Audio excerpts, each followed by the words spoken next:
Director আছে, ওনার জিম্মায় দেওয়া হয়েছে, ওনারা এটা রিসাইক্লিং করবেন তাদের মতো করে। আমাদের সাথে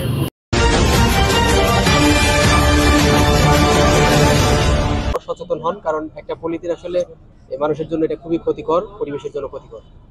আর এই যে আপনারা তো এই ধরনের অভিযান বিভিন্ন সংস্থাকে সঙ্গে নিয়ে নানা সময় করে থাকেন, এই ধরনের অভিযানের মধ্যে পলিথিন নির্মূল হয়েছে হবে কিনা মনে করছেন, এবং নির্মূলের পরিমাণটা আসলে আগের থেকে কমে আসছে? অনেকটা 20 কেজি আমরা আরো বেশি দেখতে পেয়েছি। এটা 400 কত কেজি শুনলাম, 20 কেজি তো এখানে দেখা যাচ্ছে না, আরো বেশি মনে হচ্ছে। আমরা এটা কত কেজি? একটা দোকানে 20 কেজি, একটা দোকানে 20 কেজি। আমাদের টোটাল হচ্ছে কত কেজি?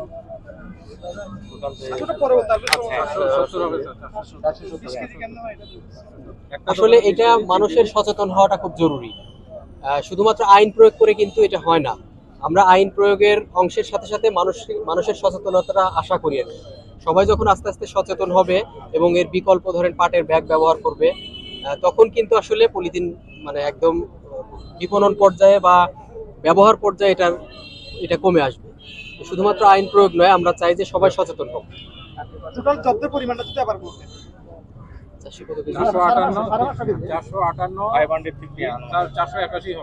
481 কেজি পলিথিন আমরা আজকে জব্দ করেছি, এবং এগুলো আমাদের পরিবেশ অধিদপ্তরের ডেপুটি ডিরেক্টর আছে, ওনার জিম্মায় দেওয়া হয়েছে, ওনারা এটা রিসাইকেল করবেন তাদের মতো করে। আমাদের সাথে পুলিশ আছে।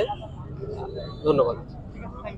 আছেন যে আজকে সকাল 11টা থেকে পলিথিন ব্যাগ উৎপাদন, বিপণন এবং বাজারজাতকরণের বিরুদ্ধে আমাদের মোবাইল কোর্ট পরিচালনা করা হয়েছে।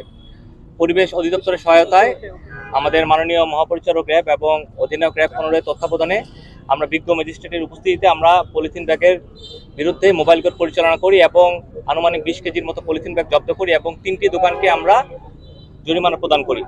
আপনারা সবাই আরও অবগত আছেন যে আমরা বিগত সপ্তাহে জনগণ এবং ব্যবসায়ীদের মাঝে জনসচেতনমূলক ক্যাম্পেইন পরিচালনা করি, যার মাধ্যমে তাদেরকে পলিথিন ব্যাগের কুফল, পলিথিন ব্যাগ একটি যে আমাদের জন্য হুমকি স্বরূপ, স্বাস্থ্যগতভাবে, পরিবেশগতভাবে এবং সর্বোপরি এটা একটা জীববৈচিত্র্যের জন্য হুমকি স্বরূপ, সেটার একটা ক্যাম্পেইন পরিচালনা করি, যার মাধ্যমে আজকে আমরা সরজমিনে দেখতে পাই যে এর ব্যবহার অনেকটাই কমে এসেছে।